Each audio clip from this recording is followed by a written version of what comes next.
క్రోధినామ సంవత్సర ఉగాది శుభాకాంక్షలు. ఈరోజు మనం అందరం కూడా తెలుగు జాతి పెద్ద ఎత్తున జరుపుకునే ఏకైక పండుగ.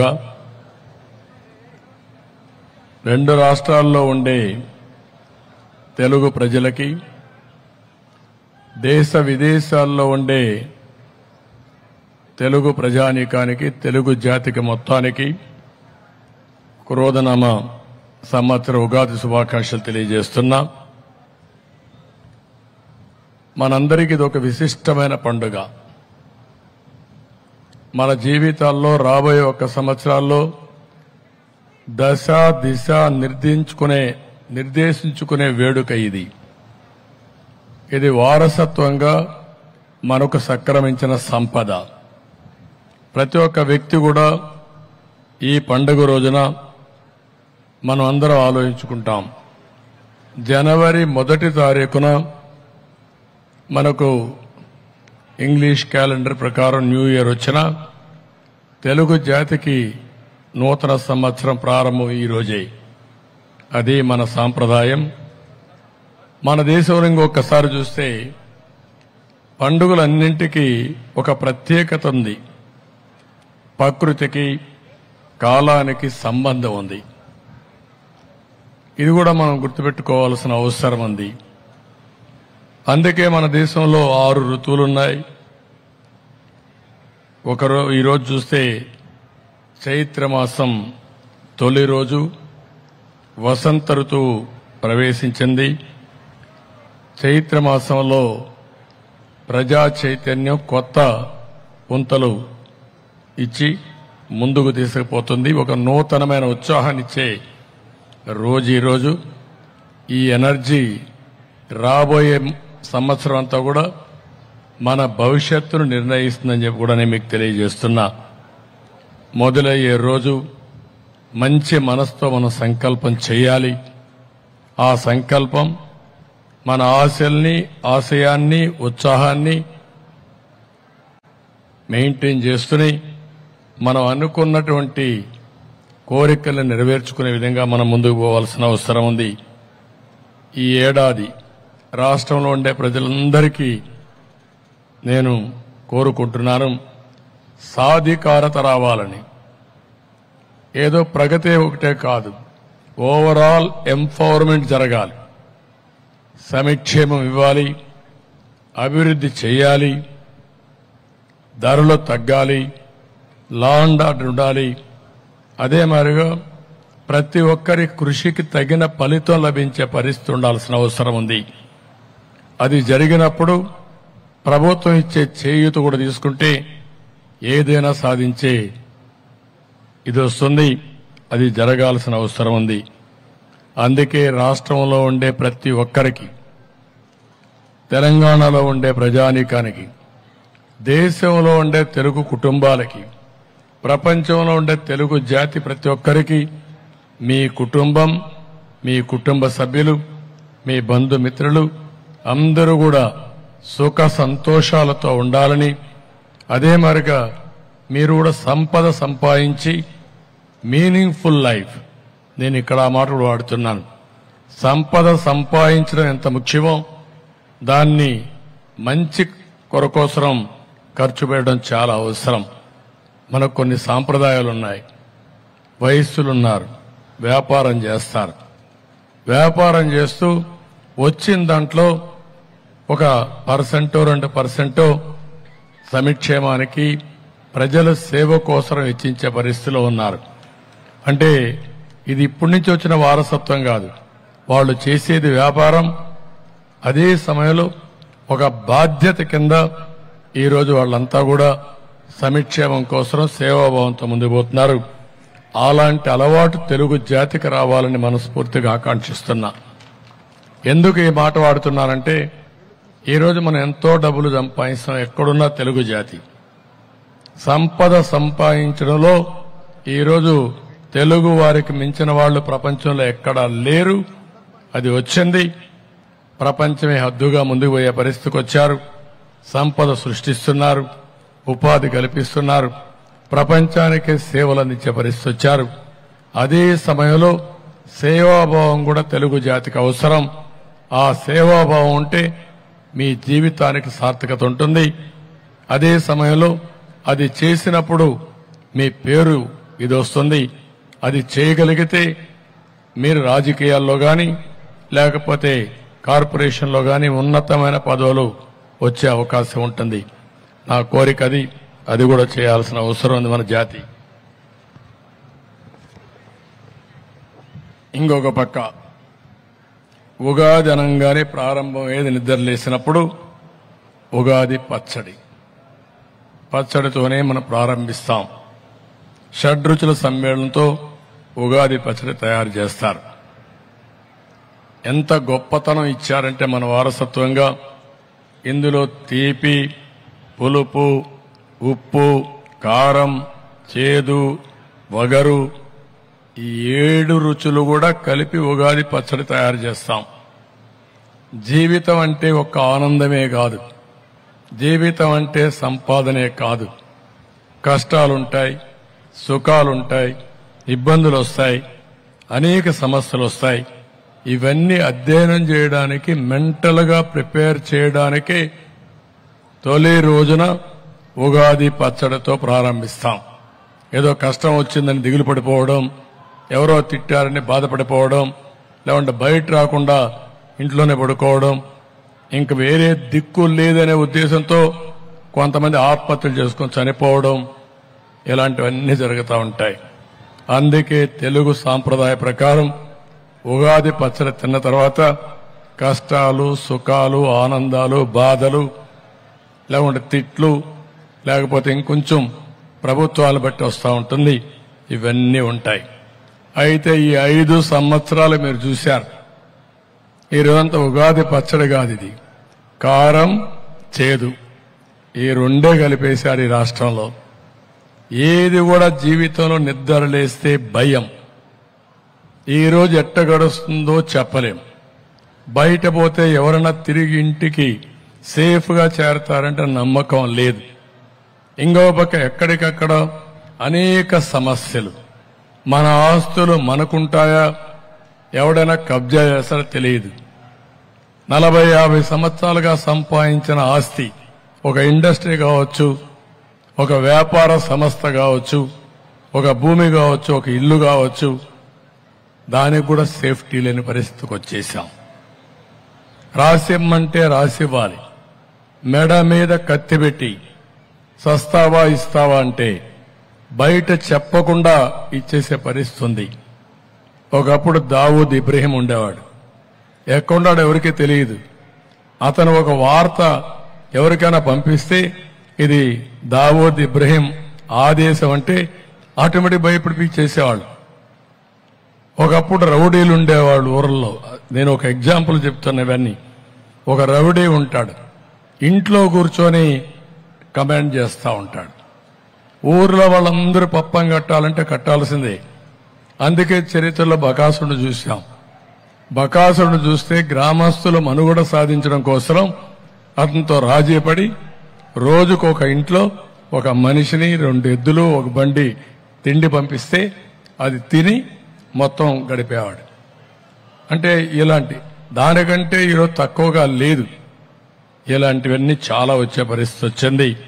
అందుకే ఈరోజు రాష్ట్రంలో మనం చూస్తే నేను ఈ ఎన్నికల్లో తిరుగుతున్నా.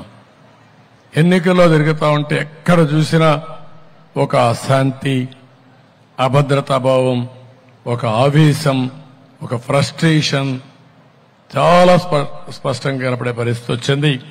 ఇది చూసిన తర్వాత నేను ఒక భరోసా ఇచ్చాను. ఈ రాష్ట్రంలో జీవన ప్రమాణాలు పూర్తిగా దెబ్బతిన్నాయి. పేదలు మరింత పేదలైపోయారు. ఈ విషయంలో కూడా మనకు ఒక స్పష్టత ఉండాల్సిన అవసరం ఉంది. నేనేదో సంక్షేమ కార్యక్రమాలు ఇచ్చానని ముఖ్యమంత్రి మాట్లాడుతూ 10 రూపాయలు ఇచ్చి మన అటెన్షన్ డైవర్ట్ చేసి మనకుండే బలహీనత ఏదో 10 రూపాయలు ఇచ్చాడు అని అనుకుంటే 100 రూపాయలు మన దగ్గర నుంచి లాగేసి మన ఆర్థిక పరిస్థితి ఇంకా దిగజారిపోయి మన కష్టాలు ఇంకా పెరిగాయి తప్ప ఎవ్వరి జీవన ప్రమాణాలు మెరుగుపడలేదు. పేదవాళ్లు అప్పుల పాలైపోయారు. ప్రభుత్వం అనేది ఎట్లుండాలంటే వ్యక్తులు కష్టపడతారు. వ్యక్తులు కష్టపడిన దానికి ఫలితాలు రావాలంటే ప్రభుత్వ విధానాలే ప్రధానమైన కారణం. రెండోది, ప్రభుత్వం ఇచ్చే సహాయం కూడా చాలా ముఖ్యం. ఈ రెండు కూడా బ్యాలెన్స్ చేయకపోతే, విధానాలు సరిగా లేకపోతే వీళ్ళు ఇచ్చిన డబ్బులు ఎవరికి ఉపయోగపడవు. ఇంకో పక్క వీళ్ళు ప్రజల్ని బాగా ఎంపవర్ చేయకపోతే, వాళ్ళ కష్టానికి తగిన ఫలితం రాకపోతే, ధరలు పెరిగిపోతే చాలా సమస్యలు వస్తాయి.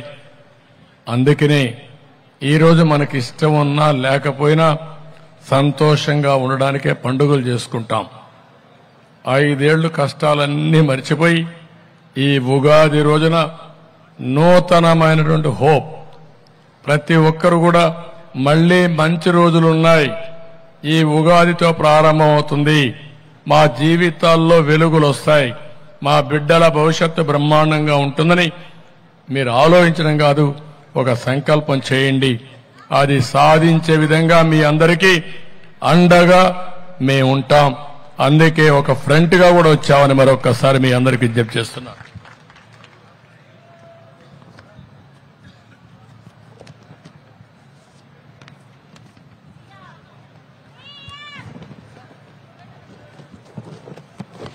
ఈరోజు తెలుగు జాతి కూడా కొన్ని సవాళ్లు ఎదుర్కొనింది. చరిత్ర కూడా మనం ఒక్కసారి నెమరేసుకోవాలి. ఈరోజే అమరావతి గురించి మాట్లాడుతూ ఆ రోజు పాత రోజులు జ్ఞాపకం చేసే పరిస్థితి వచ్చారు. అయితే ఈరోజు మనం ఒకసారి చూస్తే 2024 కంటే ముందు కూడా తెలుగు జాతిని నడిపించడానికి అనేక కార్యక్రమాలు తీసుకున్నారు. చాలా మంది పెద్దలు గాని, మన రాష్ట్ర ముఖ్యమంత్రులు గాని ఎన్నో కార్యక్రమాలు తీసుకున్నారు. కానీ ఎప్పుడైతే నేను ఆలోచించింది 95లో ప్రపంచం నూతనమైన డైరెక్షన్ లో పోయే అవకాశం వచ్చింది. ఆ నూతనమైన డైరెక్షనే టెక్నాలజీ పెనిట్రేషన్, ఐటీ. అప్పుడే ఇంటర్నెట్ రెవల్యూషన్ బిల్ గేట్స్ తీసుకొచ్చాడు. ఈరోజు ఇక్కడ మిమ్మల్ని అందరినీ చూస్తున్నా, మీరు సెల్ ఫోన్ పెట్టుకొని ఇక్కడున్నా కూడా మీ ఇంట్లో పనులు చేసే పరిస్థితికి వచ్చారు. ఏం జరుగుతుందో ప్రపంచం అంతా అధ్యయనం చేసే పరిస్థితి వచ్చారంటే 25 ఏళ్ల సమయంలో ప్రపంచంలోని పెను మార్పులకు నాంది పలికింది టెక్నాలజీ. దాన్ని ఆ రోజే గమనించిన పార్టీ తెలుగుదేశం పార్టీ. దానివల్ల లాభం వచ్చింది తెలుగు జాతికి. ఒక్కొక్కసారి ఆలోచించవచ్చు, దాన్ని అమలు చేసే విధానంలో పబ్లిక్ పాలసీలో సక్సెస్ ఉంటుంది. అక్కడి నుంచి 95 నుంచి మీరు చూస్తే అన్ని విషయాల్లో ముందుకు పోయాం.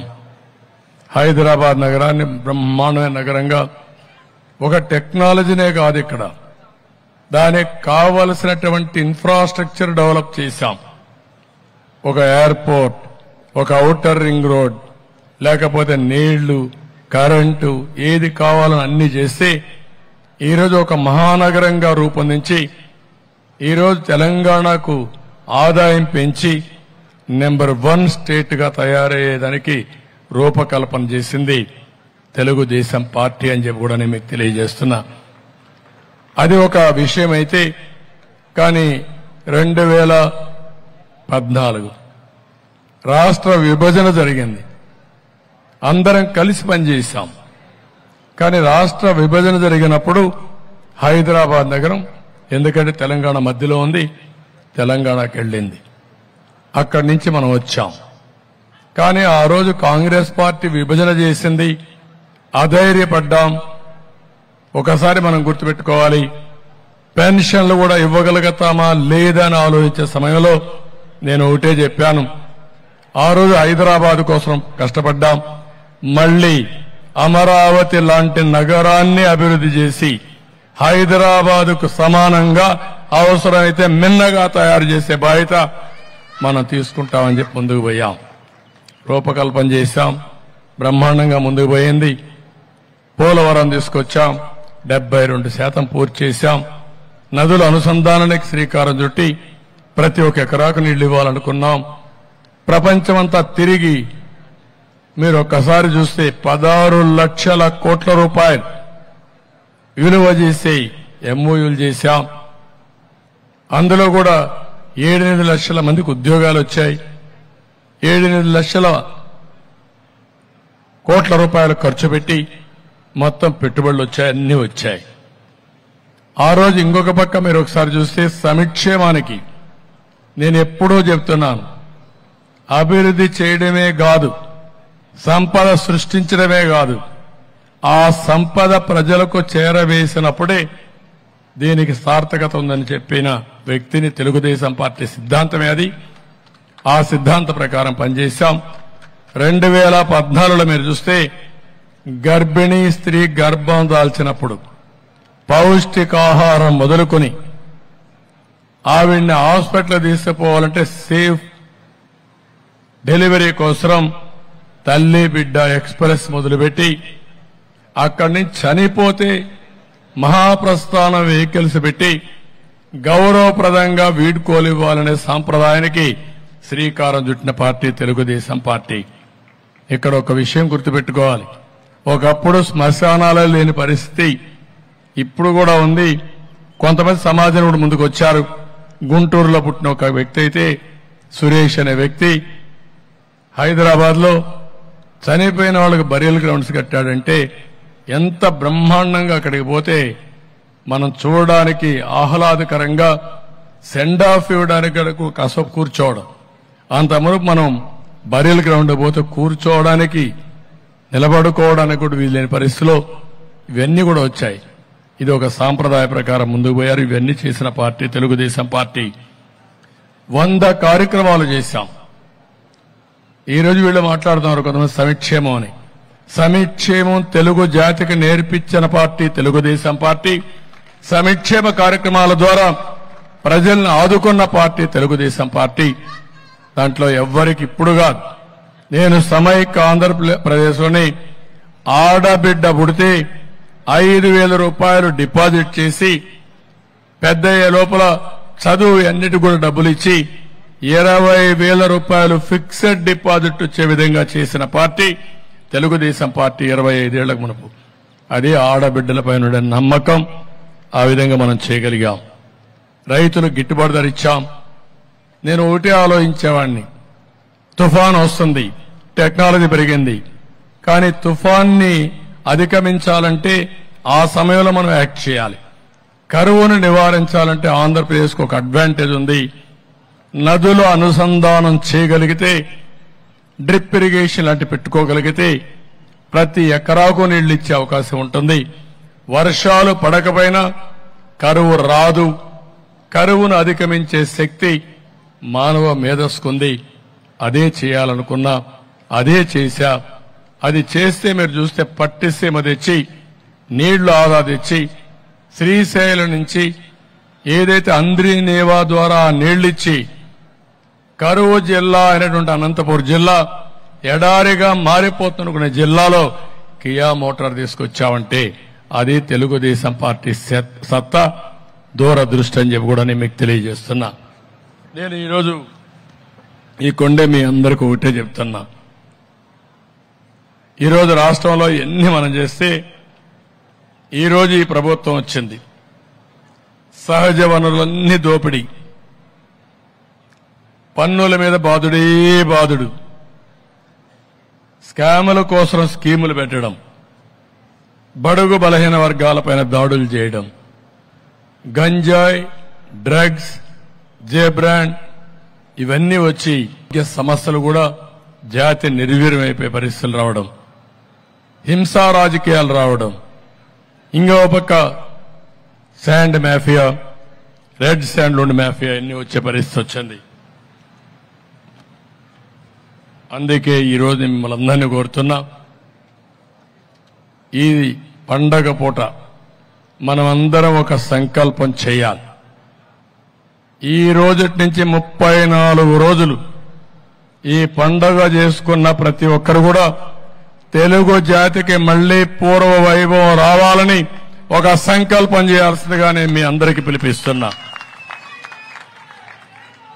ప్రజలు గెలవాలి, రాష్ట్రం నిలబడాలి, ఇదే మన సంకల్పంగా ఉండాలి. ఇంతవరకు జరిగిన కష్టాలు తీరిపోవాలి. ఆ కష్టాలు తీరిపోయి నూతనమైనటువంటి ఉత్సాహంతో భవిష్యత్తు కోసం మనందరం కూడా ముందు పోయే పరిస్థితి రావాలి. ఇది అసాధ్యం కాదు, ఇది సాధ్యం, ఇది సాధించి తీరుతాం. అందుకే మీరందరూ కూడా ఇప్పుడే రాజకీయాలు లేకుండా పంచాంగం లేదు. ఆ విషయం మనందరం గుర్తుపెట్టుకోవాల్సిన అవసరం ఉంది.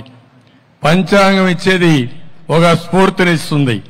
ఆ స్ఫూర్తిని అమలు చేసేది మంచి చెడుల్ని విశ్లేషించి మంచిని ముందుకు తీసుకుపోయే శక్తి, చెడుగానే ఉంటే దాన్ని ఏ విధంగా నివారించాలో ఆలోచించే శక్తి రాజకీయాలకు ఉంది. అదే రాజకీయాల్లో విధానపరంగా ముందుకొస్తే ఏదైనా సాధ్యం అని చెప్పి నేను మీకు తెలియజేస్తున్నా. రాష్ట్ర పునర్నిర్మాణం జరగాలి. 14 లక్షల కోట్ల రూపాయల అప్పుంది. దగ్గర 1,50,000 కోట్ల రూపాయలు బిల్స్ అన్ని బకాయిలున్నాయి. గుంతలబడిన రోడ్లు మనకు స్వాగతం ఇస్తున్నాయి. ఈరోజు తాగేదానికి గుప్పెడు నీళ్లు లేవు. భూగర్భ జలాలు ఇంకిపోయినాయి. ఒకప్పుడు నేను ఆలోచించేవాడిని, భూమిని ఒక జలాశయంగా చేసి ఎక్కడ వర్షపు నీరు వస్తే అక్కడనే భూగర్భ జలాలుగా కన్వర్ట్ చేయాలని ఇంకుడు గుంతలు దూవించిన పార్టీ తెలుగుదేశం పార్టీ. ఒక మామూలు గ్రామాల్లోనే కాదు, పంట కుంటలు గ్రామాల్లో దోవితే ఇంకుడు గుంతలు సిటీల్లో పెట్టి ఎక్కడ చూసినా భూగర్భ జలాలు పెంచి ఈ యొక్క ప్రకృతిని పెంచడం కోసం ప్రయత్నం చేసిన పార్టీ. ప్రకృతిని మనం కాపాడితే ఆ ప్రకృతి మనం రక్షిస్తుంది. ఈరోజు మొత్తం మీరు చూస్తామంటే చాలా అన్యాయంగా తయారయ్యే పరిస్థితి వచ్చింది. అందుకే ఈరోజు మళ్లీ పునర్నిర్మాణం కోసం వైఎస్ఆర్ కాంగ్రెస్ వ్యతిరేక ఓటు డివైడ్ కాకూడదని 3 పార్టీలు జట్టు కట్టాం. ఈ విషయం కూడా మీరు గుర్తుపెట్టుకోవాలి. ఈ సందర్భంగా మైనారిటీస్ కూడా హామీ ఇస్తున్నా నేను. తెలుగు ఉగాది పండుగ ఈ గడ్డ మీద పుట్టిన అన్ని కులాలు అన్ని మతాలు జరుపుకునే ఏకైక పండుగ ఉగాది. ప్రాస్పరిటీ కూడా, భవిష్యత్తు కూడా అందరికీ సంబంధించిన భవిష్యత్తు ఉంటుంది. అందుకే ఈరోజు కేంద్రం సహకారం అవసరం. తెలుగుదేశం పార్టీ హయాంలో ఏ ముస్లింలు కూడా 22 ఏళ్ల అధికారంలో ఉంటే ఎప్పుడూ ఏమాత్రం కూడా వివక్షత లేని ప్రభుత్వాన్ని ఇచ్చిన పార్టీ తెలుగుదేశం పార్టీ అని చెప్పి కూడా నేను మీకు తెలియజేస్తున్నా. సాధికారతే ధ్యేయంగా, పేదరికమే కులమానంగా ఇంతవరకు పనులు చేస్తూ వచ్చాం. భవిష్యత్తులో కూడా అదే చేస్తామని చెప్పి కూడా నేను మీకు తెలియజేస్తున్నా. నా ఆలోచన ఒకటి, మీ జీవన ప్రమాణాలు పెరగాలి. ప్రపంచంలో మేధోశక్తితో ముందుకు పోతా ఉంది. నాలెడ్జ్ ఎకానమీతో ముందుకు పోతా ఉంది. ఆ నాలెడ్జ్ ఎకానమీని మీకు అందుబాటులో తేవడమే కాకుండా సంపద సృష్టించడం నేర్పాలని, తిరిగి ఆ సంపద వల్ల ఆదాయం పెంచాలని, పెంచిన ఆదాయాన్ని ఈ పేదవాళ్లకు పంచి వాళ్ళని పైకి తేవాలనే ఏకైక ధ్యేయం తప్ప ఇంకొక ఆలోచన లేదు. అందుకే నేను ఒకే మాట చెప్పాను, 2047కి భారతదేశం ప్రపంచంలోని నెంబర్ 1 దేశంగా తయారవుతుంది. ఇప్పుడు 5వ అతిపెద్ద ఆర్థిక వ్యవస్థ, ఈరోజు 5వ ఆర్థిక వ్యవస్థ. ఇది 2030కి 3వ వ్యవస్థ కింద వస్తుంది. 2047కి అంటే 100 సంవత్సరాల స్వాతంత్రం జరుపుకునే రోజున మనం నెంబర్ 1 కావాలనే సంకల్పం తప్పకుండా ఈ అవకాశాలు ఉన్నాయి. అది చేయగలిగితే అమెరికాను, చైనాను కూడా మనం డామినేట్ చేసే పరిస్థితి వస్తుంది. అదే మొన్న నేను ఆగస్టు 15 కూడా చెప్పాను. ఈ విషయం మీరు గుర్తుపెట్టుకోవాల్సిన అవసరం ఉంది. అదే సమయంలో భారతీయులు ప్రపంచం మొత్తం బ్రహ్మాండంగా రాణిస్తారు. ఈరోజు ఆ విషయం కూడా మీరు గుర్తుపెట్టుకోవాలి. ఎందుకు ఈ విషయాలు మాట్లాడుతున్నారంటే నేను ఒకటే చెప్తున్నాను, ఒకప్పుడు హైదరాబాద్ ఎక్కడుండోదో మనకు తెలిసేది కాదు. ఏదైనా ఉంటే మన బంధువులు చెప్తే తప్ప. అమెరికాకు పోవాలంటే అమెరికాలో వార్తలు మనకు రావాలంటే మళ్ళీ ఒక నెల 2 నెలలో ఎప్పుడో వచ్చేటివి. ఏదైనా చిన్న కార్డులో రాస్తే తప్ప, లేకుంటే ఎవరైనా వస్తే తప్ప. ఈరోజు అది కాదు. ప్రపంచంలో నలుమూలల ఏమి జరుగుతుందో రియల్ టైంలో మీరు చూసే పరిస్థితి వచ్చింది. అదే నా ఆలోచన. తెలుగు జాతిని ప్రపంచానికి అనుసంధానం చేసి ఆకాశమే హద్దుగా అభివృద్ధి చేయాలి. ప్రపంచంలో నెంబర్ 1 కమ్యూనిటీగా తెలుగు జాతి ఉండాలి. అదే నా సంకల్పం. ఇప్పటికే ప్రపంచంలో ఎక్కడ తెలుగు వాళ్ళున్నా తలసరి ఆదాయంలో నెంబర్ 1గా ఉన్నారు. రేపు నెంబర్ 1 వెల్త్ లో ఉంటారు, సంపాదనలో ఉంటారు. అది జరుగుతుందని చెప్పి కూడా నేను మీకు తెలియజేస్తున్నా. ఈ సందర్భంగా నేను ఒకటే సంకల్పం చేస్తున్నాను. జీరో పావర్టీ, పేదరికం లేని సమాజం. అది ఎన్టీ రామారావు గారు ఇచ్చినటువంటి ఆదేశం, ఆయన నిర్దేశించిన ఆశయం. ఆ ఆశయాన్ని నెరవేర్చే రోజు వచ్చింది. తప్పకుండా నా జీవితంలోనే పేదరికం లేని సమాజాన్ని చూస్తాను. ప్రతి ఒక్క పేదవాడికి తెలుగుదేశం పార్టీ అండగా ఉంటుంది.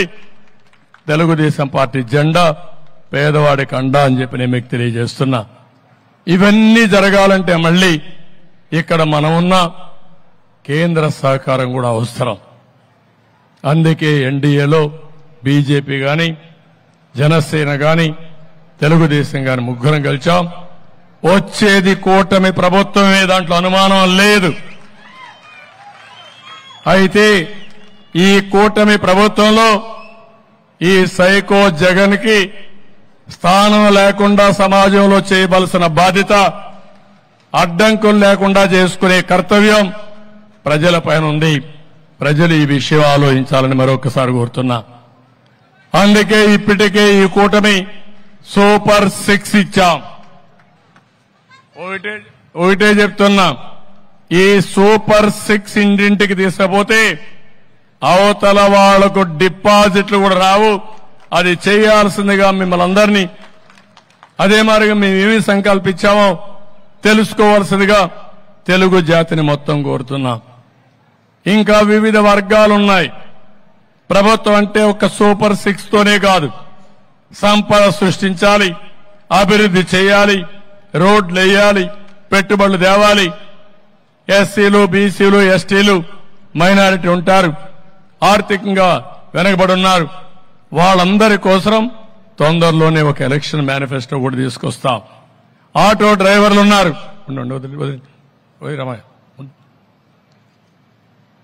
వాళ్ళందరి కోసం ఏం చేయాలనో అవి కూడా వర్కౌట్ చేస్తాం. అవన్నీ వర్కౌట్ చేసి కూడా వస్తాం. నేను అందుకే ఇంకొక మాట కూడా చెప్పాను. మనం అందరం కష్టపడినా కొంతమంది కష్టపడలేని వాళ్ళు ఉంటారు. వృద్ధులు గాని, వితంతువులు గాని, ఆధారం లేని వాళ్ళు.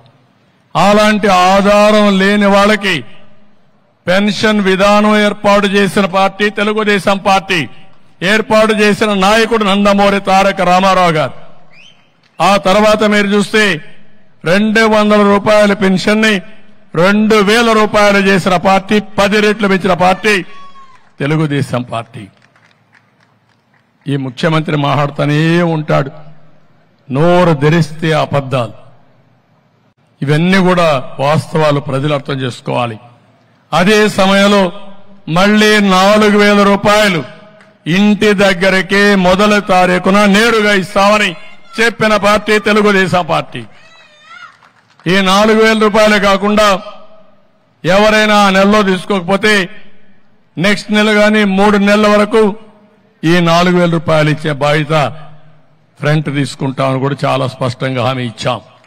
ఇంకో పక్క వికలాంగులకి, ఫిజికల్ హ్యాండిక్యాప్డ్కి 4000 రూపాయల నుంచి 6000 రూపాయలు ఇస్తామని చెప్పిన పార్టీ తెలుగుదేశం పార్టీ. ఇవన్నీ కూడా తీసుకుంటేనే వాలంటీర్ వ్యవస్థ ఉంది ఇక్కడ. పాపం వాళ్ళ జీవితాలతో ఎంత ఆడుకుంటున్నా అంటే జగన్మోహన్ రెడ్డి నాకు అర్థం కావడం లేదు. మొన్నటి వరకు ఏం చెప్పాడు వాలంటీర్స్ ని, వీళ్ళందరూ కూడా మా పార్టీ వాళ్ళు ఉన్నారన్నాడు. మనం ఆ రోజు కూడా చెప్పాం, మీ పార్టీ కాదు, ఈ రాష్ట్రానికి సేవలు అందించడానికి వాళ్ళని ఉపయోగించండి. రాజకీయాల కోసం కాదు, మీకు సేవ చేయడానికి కాదు, ప్రజలకు సేవ చేయడానికని చాలా స్పష్టంగా చెప్పాం. ఈ మధ్య కాలంలో వాలంటీర్ వ్యవస్థను ఉపయోగించి తద్వారా రాజకీయ లబ్ధి పొందాలని ప్రయత్నం చేశాడు. ఎన్నికల కమిషన్ ఒకటే మాట చెప్పారు, ఏవైనా సరే పెన్షన్లు ఇవ్వండి, ప్రభుత్వ ఉద్యోగుల ద్వారా ఇవ్వండి, వాలంటీర్స్ ద్వారా ఇవ్వడం కరెక్ట్ కాదని ఒక నిర్ణయం చేశారు. ఎవ్వరు కూడా ఎక్కడ కూడా నేరుగా ఇంటి దగ్గర పెన్షన్ ఇవ్వద్దని చెప్పలేదు. కానీ ఈ ముఖ్యమంత్రి దుర్మార్గుడు సేవా రాజకీయాలు చేశాడు. ముసలి వాళ్ళని తీసుకొచ్చి మంచి ఎండల్లో నిలబెట్టి పెన్షన్ ఇవ్వకుండా మళ్ళా తిరిగి పొమ్మని మళ్లీ రమ్మని, దీంట్లో పండుటాకులు లాంటి వ్యక్తులు కొంతమంది చనిపోయారు. దాన్ని సేవ రాజకీయాలు చేసే పరిస్థితి వచ్చాడు. ఇప్పుడు ఇది కూడా ఏంది, వాలంటీర్స్ అందరినీ కూడా రాజీనామాలు చేయమన్నాడు. రాజీనామాలు చేయమంటే మేమెందుకు చేస్తామని చాలా మంది రిఫ్యూజ్ చేశారు, చేయలేదు. మనం కూడా అపీల్ చేశాం, మీరు రాజీనామాలు చేయొద్దండి, మీరు వాలంటీర్లుగా ఉన్నారు, ఈ వాలంటీర్ వ్యవస్థను కొనసాగిస్తామని చాలా స్పష్టంగా చెప్పాం. దాంట్లో వాళ్ళకి ఇంకా నమ్మకం వచ్చింది. వైఎస్ఆర్ కాంగ్రెస్ పార్టీకి సేవ చేయొద్దండి, ప్రజలకు సేవ చేయండి, మీకు మేము అండగా ఉంటామని వాలంటీర్లకు పదే పదే చెప్పాం. నిన్న మొన్న చూస్తే రాజీనామాలు చేయమన్నారు, ఇప్పుడు వాలంటీర్ వ్యవస్థే లేదంటున్నారు. ఇది కొత్త వార్త. అంటే నువ్వేమైనా రద్దు చేసావా, రహస్య జీవో ఇష్యూ చేసావా? సమాధానం చెప్పనీకు, సమాధానం చెప్పకుండా వాలంటీర్ వ్యవస్థ ఉందా లేదా? లేకపోతే ఇంకో మాట చెప్పాడు, రేపు ఈ మహానుభావుడు మళ్ళా ముఖ్యమంత్రి అయి మొదటి సంతకం వాలంటీర్ వ్యవస్థ పైన పెడతా అన్నాడు. అంటే ఆ వ్యవస్థ లేనట్టే కదా, ఇన్ని రోజులు అనుభవం పోయింది కదా వాళ్ళకు. అంటే ఏంటి ఈ స్టేట్మెంట్లు? మోసం చేస్తున్నావు, దగా చేస్తున్నావు, అవకాశవాద రాజకీయం చేస్తున్నాం. ఉదయం ఒక మాట, మధ్యాహ్నం ఒక మాట, రాత్రి ఒక మాట మాట్లాడే పరిస్థితికి వచ్చావు. ఇంకో పక్క రాజీనామా చేసి పార్టీకి పనిచేయమంటున్నాడు. రాజీనామా చేసి పార్టీకి పనిచేస్తే రాజీనామా చేయకుండా పార్టీకి పనిచేయమంటున్నారు. కేసులు పెడితే ఇందులో బాగా చదువుకున్న పిల్లలున్నారు, ఎంఏలు చేశారు, కొంతమంది ఎంటెక్లు బీటెక్లు చేశారు, చదువుకొని వచ్చారు. కనీసం ఇంట్లో ఉంటాం, తల్లి తండ్రిని చూసుకుంటాం, ఒక 5,000 రూపాయలు వస్తుంది, ఒక పని ఉంటుందని చెప్పి వస్తే వాళ్ళని ఇప్పుడు తప్పుడు పనులు చేపించి కేసులు పెట్టించి ఇంకా వాళ్ళ జీవితంలో ఎక్కడ ఉద్యోగం కూడా రాదు. ఈ ఉద్యోగం పోతుంది, కొత్త ఉద్యోగాలు వచ్చే అవకాశం లేదు ఏదైనా క్రిమినల్ కేసులుంటే. ఎంత స్వార్థపరుడో మీరు అర్థం చేసుకోవాలి వాలంటీర్స్. అందుకే తెలుగుదేశం అదే మరి ఎన్డీఏ మేమందరం 3 పార్టీల కూటమికి హామీ ఇస్తున్నాం, మీ ఉద్యోగాలు తీసేయం, వాలంటీర్ వ్యవస్థ కొనసాగిస్తామని మరొక్కసారి మీ అందరికీ హామీ ఇస్తున్నా. ఉగాది రోజున, పండుగ రోజున తీపి కబురు మీకు అందరికీ ఇస్తాం. 5,000 కాదు, మీకు రాబోయే రోజుల్లో 10,000 రూపాయలు పారితోషికం ఇచ్చే బాధ్యత మాది. అది బిగినింగ్. మీలో సమర్థత ఉంది, తెలివితేటలున్నాయి, ఇది ఎంట్రీ పాయింట్ మాత్రమే. ఇక్కడి నుంచి మీ ఇంట్లో మీరు కూర్చొని వర్క్ ఫ్రం హోమ్. ఇప్పుడు 10,000 రూపాయలంటే ఒక సంఖ్య, 10,000 నుంచి 50,000, 1,00,000 రూపాయలు సంపాదించుకునే శక్తి, తెలివితేటలు మీకుంది. మీకు అందరికీ కూడా అందుకే చెప్పాం, నిరుద్యోగ భృతి 3,000 ఇస్తారని, వర్క్ ఫ్రం హోమ్ తీసుకొస్తామని. ఈ 2,66,000 మందిలో చదువుకున్న వాళ్ళుంటే వాళ్ళందరికీ స్కిల్ డెవలప్మెంట్ చేసి మీ క్యారియర్ బిల్డప్ చేసే బాధ్యత మాదని మరొకసారి వాలంటీర్స్ అందరికీ విజ్ఞప్తి చేస్తున్నా. ఇప్పుడు మీరు ఆలోచించుకోవాలి, తప్పుడు పనులు చేసి జైలుకు పోయి మీ జీవితాలను ఖరాబ్ చేసుకుంటారా? ప్రజలకు సేవ చేసి రాష్ట్రాన్ని అభివృద్ధి చేసి మీరు కూడా రాష్ట్ర ప్రగతిలో భాగస్వాములై మీ క్యారియర్ బిల్డప్ చేసుకుంటారా? ఈ రెండే మీ ముందుండే సమస్యలు. ముఖ్యమంత్రి చెప్పాడు మీ వ్యవస్థ లేదని, మళ్లీ వస్తే మళ్ళా సంతకం పెడతానాడు. వచ్చేది లేదు, సచ్చేది లేదు. నమ్మి మోసపోవద్దని వాలంటీర్స్ కి అందరికీ చెప్తున్నా. మిమ్మల్ని ఏమీ చేయలేరు. గవర్నమెంట్ లో ఉద్యోగం ఇస్తాం, మేము తీసేస్తామా? ఎందుకు తీసేయాలి? అవకాశం వచ్చింది, మాట్లాడితే నేనిచ్చానంటున్నాడు. నువ్వు ఇచ్చేదేంటి? నువ్వు ఇవ్వడం ఏంటి? ఆ వ్యవహారం ఏంటి? పెన్షన్ నేనిచ్చా అంటాడు, నువ్వు ఇచ్చాడేంటి? ఎవరు కట్టారు ట్యాక్స్? మీ తాత డబ్బులు అయింది, మీ జాగీరా, మీ నాన్న ఇచ్చిన డబ్బులు అయింది. నువ్వు వ్యవసాయం చేసావా? నీ భారతీయ సిమెంట్ నుంచి ఇస్తున్నావా? కాదు, నేను కట్టిన పన్నుల నుంచే ఇవన్నీ కూడా పెన్షన్లు ఇస్తున్నారు. లేకుంటే మా మీద అప్పు తీసుకొచ్చి నువ్వు ఈ సంక్షేమ కార్యక్రమాలు ఇస్తున్నావు. సంపద సృష్టించిన తెలియనటువంటి వ్యక్తి నువ్వు, ఆదాయం సాధించలేని వ్యక్తి నువ్వు. అలాంటి వ్యక్తి ఇవన్నీ చేస్తున్నావు. నేను అదే చెప్పా, నేను అప్పులు చేయడం కాదు, సంపద సృష్టిస్తా, ఆదాయం పెంచుతా, మీ నెత్తిన అప్పుల భారం లేకుండా సంక్షేమ కార్యక్రమాలు ఇచ్చే బాధ్యత మేము తీసుకుంటాం. ఇంకా మెరుగైన సంక్షేమం ఇస్తా అని చెప్పి కూడా నేను మీకు తెలియజేస్తున్నా. అందుకే ఈ ఉగాది రోజు కోరుతున్నా. ఈ ఉగాది రోజున మీరందరూ సంకల్పం చేయాలి. ఇప్పటి నుంచి ప్రచారం చేయాలి. మంచికి మీరందరూ కూడా సహకరించాలి. దుర్మార్గుల్ని ఎక్కడికక్కడ దూరంగా పెట్టి ప్రజా చైతన్యంతో వీళ్ళకు బుద్ధి చెప్పే పరిస్థితి రావాలి. ఈ రోజు ఒక విషయం మీరు గుర్తుపెట్టుకోండి. ఇప్పటికే రాష్ట్రం మొత్తం భూగర్భ జలాలు బాగా ఇంకిపోయినాయి. జలాశయాల్లో నీళ్లు లేవు, భూగర్భ జలాలు ఇంకిపోయినాయి. ఈరోజు కర్నూలు జిల్లాలో మీరు ఒక్కసారి చూస్తే వారానికి ఒక్కరోజు నీళ్లు వస్తాయి. పెళ్లిళ్లు చేయడం, శుభ కార్యక్రమాలు చేయడం మానేశారు.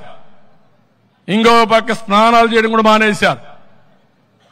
అలాంటి ప్రమాదకరమైన పరిస్థితులు వచ్చాయి. కనీసం తాగునీళ్లు ఇవ్వలేని ముఖ్యమంత్రి 3 రాజధానులు పెడతాడంట, మంచి రోజులు వస్తాయంట. 5 ఏళ్లు మనకు వచ్చింది మంచి రోజులు కాదు. అసలు నరకం అంటే ఎవరికి తెలియదు కానీ ఆంధ్రప్రదేశ్ నరకాన్నే చూశారు. ఇంట్లో నుంచి బయట పోతే, ఆ రోడ్లో ప్రయాణం చేస్తే, తిరిగి ఇంటికి పోతే శరీరం మొత్తం హోనమైపోయే పరిస్థితి వచ్చింది.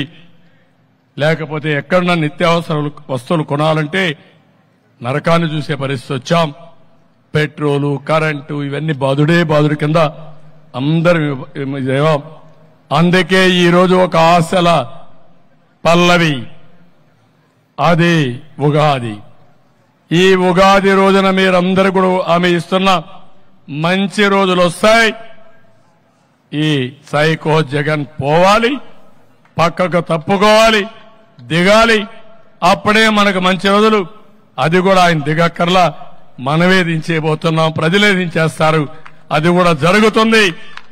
అక్కడి నుంచి నూతన అధ్యాయానికి శ్రీకారం చుడతామని చెప్పి మరొక్కసారి తెలియజేసుకుంటూ, ఈరోజు మన